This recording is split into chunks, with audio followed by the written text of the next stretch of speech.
terdapat adanya belasan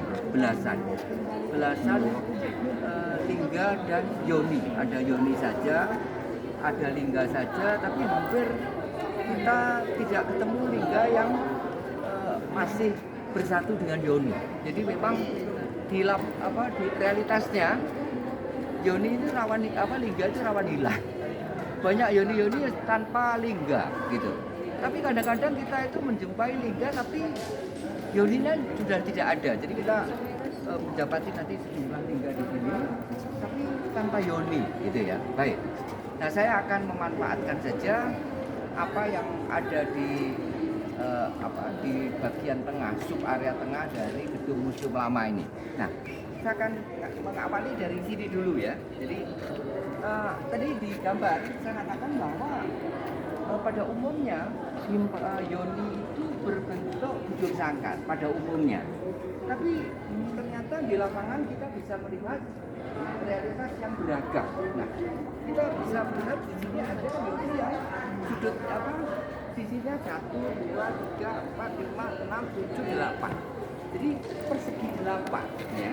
Persegi 8. Begitu juga ternyata lubangnya juga tidak persegi 4 tapi persegi 8. Nah, oleh karena itu kalau ada sesuatu yang menancap di atasnya itu hanya 2 bagian, tidak tribaga tapi dibaga ya. Jadi bagian yang paling atas itu silindris, kemudian di bawahnya itu segi 8. Jadi hanya ada ya cek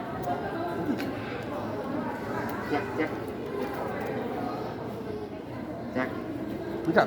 Ada suara? Ada. Enggak, jangan dulu. Coba cek. Oh ya. Baik. Nah ini Pak, saya tidak bisa ngotot. Baik, jadi kita melihat adanya varian ya. Oh, jadi varian-varian ada buktinya. lingga dan yoni. Jadi dalam kenyataannya tidak semua yoni itu berbentuk bujur sangkar, tapi ada varian-variannya.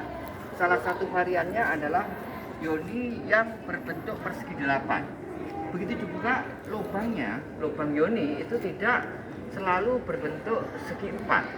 Ada yang berbentuk bulat, tapi juga yang kita lihat sekarang sesuai dengan bentuk dari tubuhnya itu ternyata juga persegi 8. Oleh karena itu ada kemungkinan benda yang menancap pada lubang yoni, katakanlah yang di sini menancap ini tidak tribaga tapi hanya dwibaga, yaitu yang bersisi 8 yaitu disebut dengan wisnubaga dan siwabaga yang ada di atasnya. Jadi sekali lagi tidak tribaga tapi dwibaga. Kadang-kadang ada yang segi 4 dan silindris saja. Jadi siwabaga dan brahmabaga. Jadi itu varian-varian yang bisa kita lihat. Nah, kendati pun demikian, tapi komponen-komponen yoni itu tampil, lubang yoni hadir. Kemudian yang mesti harus ada itu adalah cerat. Jadi kalau tidak ada cerat mungkin itu bukan yoni, tapi pedestal biasa. Tapi kalau yoni itu pastilah ada cerat. Fungsi cerat jelas sekali ya. Jadi kita lihat di sini ini ditinggikan supaya apa? Kenapa ini lebih ditinggikan? Kalau kemudian ada air itu tidak meluber ya, karena akan dikucurkan air ke sini.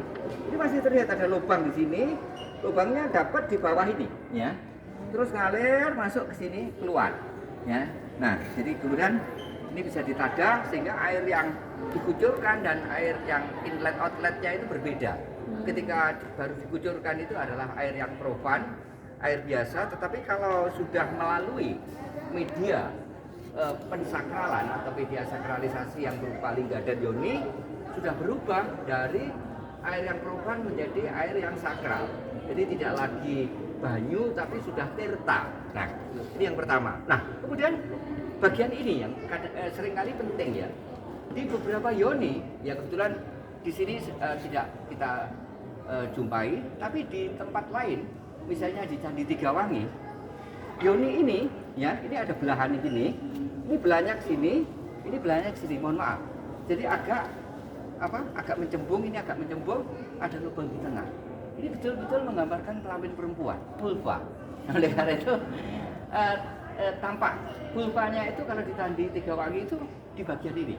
Ini betul, dan mohon maaf juga dilengkapi dengan gurisan-gurisan yang menggambarkan rambutnya di sekitarnya. Jadi bahwa yoni itu adalah simbol feminin itu dengan jelas itu tergambar di Candi Tiga Wangi yang ada di Pare. Itu candi dari masa Majapahit. Nah, kemudian, tadi saya juga menyampaikan bahwa ada yoni yang dengan penyangga, tapi ada yoni yang tanpa penyangga. Nah, yoni yang dengan penyangga ini bisa kita lihat yang paling banyak penyangga yoni itu berupa naga. Nah ini kita melihat ini ada naga. Jadi di sebelah sana itu ada yoni yang juga disangga naga. Tapi sekali lagi tidak semuanya ya berupa naga. Ada juga yoni yang penyangganya itu berupa singa dalam posisi berdiri gini ya. Jadi dia posisi miring ya, berdiri miring, kaki dan anunya miring, itu penyangga ini. Nah, tapi juga kita melihat nanti di situ ada 2 ini dan sana itu ya. Nah, itu penyangganya bukan naga, tapi garuda, kemudian kura-kura dan naga. Nah, itu ya. Jadi variatif ya. Ada yang tanpa penyangga, kalaupun dengan penyangga itu ada yang sebagian besar itu naga, kemudian bisa bisa singa, tapi juga bisa ada garuda, kemudian kura-kura dan naga. Utamanya binatang penyangganya itu adalah binatang yang berhubungan dengan air atau dunia bawah. Ular atau naga itu dunia bawah dan dihubungkan dengan air. Mengapa air? Karena ini tempat keluarnya air ya. Singa itu walaupun tidak seperti naga, tapi singa itu juga dunia bawah. Dia singa itu mewakili tanah ya, bahkan bisa mewakili hutan. Nah, kalau yang itu khas ya, itu sangat terkait dengan cerita yang berkenaan dengan air kehidupan, Amerta Mantana atau Samudra Mantana, atau bahkan cerita tentang Sang Garuda. Nanti akan saya bicarakan terpisah ya. Nah itu ya. Nah, kemudian lalu bagian-bagian dari yoni ya. Jadi bagian yoni itu di sini ada perbingkian. Ini terus ini adalah perbingkian. Kemudian di bawah itu ada perbingkian. Ini perbingkian atas, perbingkian bawah yang mengapit batang. Nah di tengahnya itu ada semacam sabuk yang istilah Jawa kunanya itu ada banda. Nah jadi sekali lagi ada perbingkian atas, perbingkian bawah, kemudian batang, dan pada batang itu terdapat banda. Nah ini salah satu yoni ya yang bentuknya tidak segi 4. Nah ada yoni semacam ini di sekitar Trawulan, itu ukurannya gede sekali. Jadi yoni itu tidak selalu kecil ya, hanya sekitar sisi-sisinya kurang dari 1 meter. Ada yang bisa sangat besar gitu ya. Yoni-yoni Majapahit kita juga dapati dengan ukuran-ukuran yang besar. Nah inilah salah satu yoni. Nah yang salah satu fungsi dari yoni dan lingga di atasnya itu untuk kepentingan kesuburan. Karena itu kita acap kali mendapati lingga dan yoni itu di dekat persawahan, di tepian persawahan, yang di sekitar 3 yoni itu seringkali ada benda kayak di belakang itu. Itulah miniatur lumbung padi ya. Lumbung itu tampak dari dinding miringnya. Dindingnya miring ya. Dindingnya miring itu adalah miniatur lumbung. Nah kemudian itu atapnya. Nah pada atap miniatur lumbung batu itu kita masih melihat ada pahatan yang berbentuk cangka. Jadi kerang bersayap. Jadi cangkang kerang yang dilengkapi dengan dengan sayapnya. Jadi karena itu sebutannya cangka atau kerang bersayap. Itu adalah atribut yang khas untuk Dewa Wisnu ataupun istrinya, yaitu Dewi sebutannya istri Wisnu itu ada 2 aspek, yaitu Laksmi dan Sri. Khususnya Sri itu adalah dewi yang di Jawa, di Sunda ya, ataupun di Bali itu dikaitkan dengan Dewi Padi. Karena itu di Sunda ada Nyipu Haji Sangyang Sri misalnya. Di Jawa ada Dewi Sri, kalau di Bali ada Sangyang Sri gitu ya. Nah, atribut dari Sri sebagai Dewi Padi, Dewi Padi karena itu di penataran itu jelas banget. Jadi Dewi Sri itu pada punggungnya di sini itu dipahati padi-padian. Ada berbentuk padi, tapi ada juga yang bulat-bulat kayak padi. Kalau orang Jawa menyebut cantel. ya ada cantel, ada padi, bahkan salah satu tangannya itu juga membawa ulir padi. Nah, oleh karena itu kadang-kadang kalau tidak dalam bentuk itu yang di atap itu dalam bentuk sangka semacam itu hanya tulisan saja dan tulisannya Sri, ya gitu. Jadi ini jelas sekali ya bahwa lumbung padi di miniatur lumbung padi itu konteksnya pertanian.